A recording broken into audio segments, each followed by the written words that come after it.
Do you remember 2008, the sudden, shocking collapse? Banks failing, stock markets crashing, and millions losing their jobs.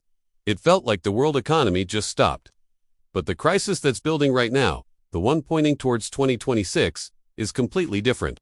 And that difference is exactly why it could be far more dangerous than anything we saw back then. In 2008, the problem was private debt. Everyday people, big companies, and banks had borrowed way more than they could ever repay. When the housing market finally burst, the whole system broke from the bottom up. This time, however, the problem isn't households. This time, it's governments. All around the world, countries have been quietly piling up an absolutely staggering amount of debt. We're not talking millions or even billions. We're talking trillions upon trillions of dollars. Today, total global debt stands at over $300 trillion. That number is so massive, it's almost impossible to picture. To put it in perspective, it is more than double the value of everything produced by the entire global economy in a full year. For a long time, this mountain of debt didn't seem to matter. Why? Because interest rates were practically zero. Governments could borrow for next to nothing, roll over their old loans, and just keep kicking the can down the road. During crises like the pandemic, this heavy borrowing was even seen as the responsible thing to do. But that era is over. The entire environment has changed. Interest rates are no longer near zero. Sky-high inflation forced central banks to raise rates aggressively, and now, the true cost of all that borrowing is finally being exposed for everyone to see. And here's the real kicker. Governments are no longer borrowing just to build new roads, improve our hospitals, or invest in future growth. A huge and growing chunk of government spending is now going towards one thing: paying the interest on their existing debt. Think about what that means. Your hard-earned tax money isn't being used to improve your life or your community. It's just being sent out to service old loans. In some major economies, the amount spent on interest payments has already surpassed spending on national defense, infrastructure, and other critical public services combined. This is the exact moment where abstract numbers on a screen start to directly impact your daily life. And this is where the trap snaps shut. In a crisis, governments typically have two main tools. They can print more money, or they can raise interest rates. Printing money is what helped get us out of the 2008 mess. It stabilized the banks and brought back a sense of confidence. But if they try that today, it comes with a devastating cost. Printing more money pours fuel on the fire of inflation. And who does inflation hit first and hardest? Regular people.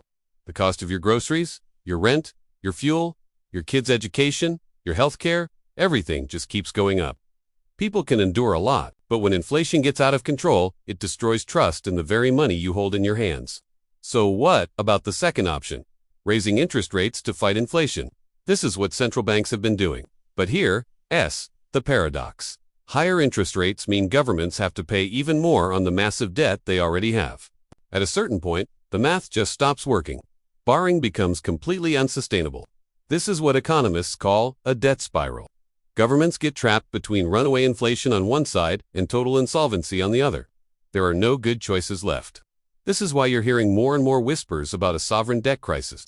It won't be a sudden dramatic collapse like in 2008. It's more like a slow, grinding squeeze that just gets tighter and tighter, year after year. So, what does all of this actually mean for you, for your family, for your future? First, get ready for higher taxes. When governments are desperate for money, they will look for it everywhere. Income taxes, sales taxes, property taxes, and all sorts of hidden fees. Believe me, nothing will be off the table. Second, expect a decline in public services. This happens quietly. The retirement age gets pushed up. Pension benefits are slowly reduced. Healthcare becomes more difficult to access, and education gets more and more expensive. Governments will cut spending wherever they can, all while telling you that everything is fine. Third, prepare for currency devaluation.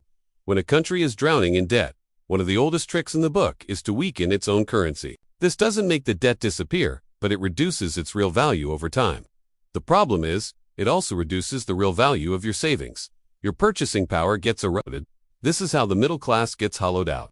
But while this is happening, the wealthy are playing a completely different game. They don't keep all their assets tied up in one currency or in one country. They move their money strategically. They hedge their risks. They prepare for these events years, sometimes decades, in advance. This is a critical point to understand. Major crises don't destroy wealth. They transfer it. In every single financial crisis throughout history, assets simply change hands. People who are forced to sell at the bottom lose everything. People who have cash and foresight are the ones who gain. The rules of the game don't change. Only The players who understand those rules come out ahead. The 2008 crisis was like a sudden heart attack, violent and shocking. This coming debt crisis is more like a chronic disease. It's slower, it's less dramatic day to day, but it's far, far harder to cure.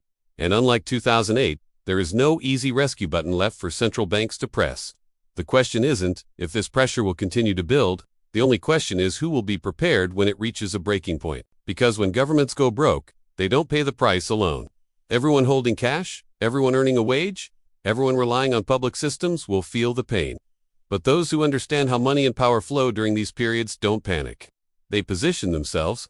That's why learning about global debt isn't about spreading fear. It's about building awareness. And awareness is always the first step toward protecting your own future. In our next video, we're going to explore exactly where the smart money moves during times like this. We'll look at how wealth is quietly repositioned behind the scenes and what powerful lessons history has already taught us. The crisis isn't coming someday. In many ways, it's already here. It's just moving slowly enough that most people haven't noticed it yet. Thanks for watching. Make sure you subscribe and hit the notification bell so you don't miss the next part of this crucial story.